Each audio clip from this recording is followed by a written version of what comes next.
Be honest. How long does it take you to find something on Netflix now? 5 minutes? 10? At this point, scrolling is the content.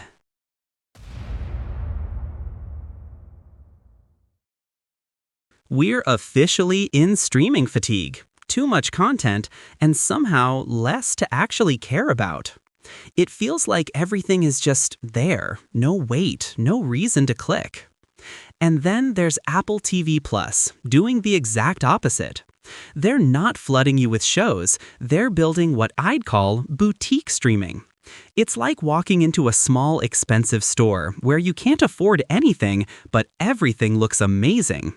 Their shows are built for 4K Dolby Vision, spatial audio, and optimized for the Apple TV 4K. And yeah, I'll say it, you feel the difference. Because Apple isn't chasing clicks, they're chasing subscriber retention and long-term subscriber lifetime value.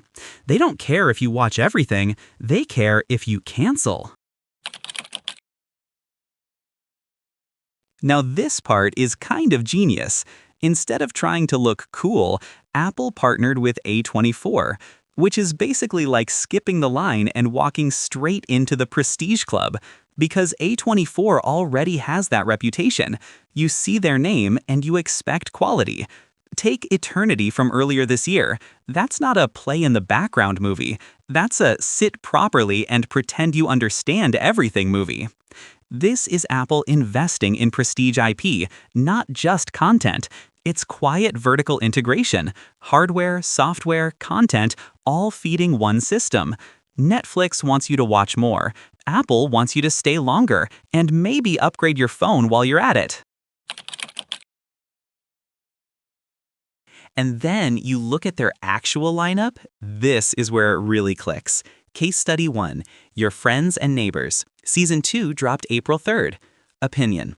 This show is low-key one of their smartest plays. It's got that modern Mad Men vibe, character-driven, slow burn, very intentional. Not the kind of show you watch while scrolling your phone, which is probably why it works. A certain perspective. Life boils down to a series of interconnected decisions. You get the house, the cars, the stuff. But how the hell could everything go so wrong so fast? Case Study 2. Then there's Sugar with Colin Farrell.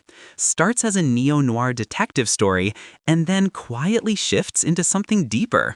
I like this approach. It respects the audience a bit more. It assumes you're paying attention, which is rare these days. Is there? You have secrets. I can't stop. She's out there somewhere. Case Study 3.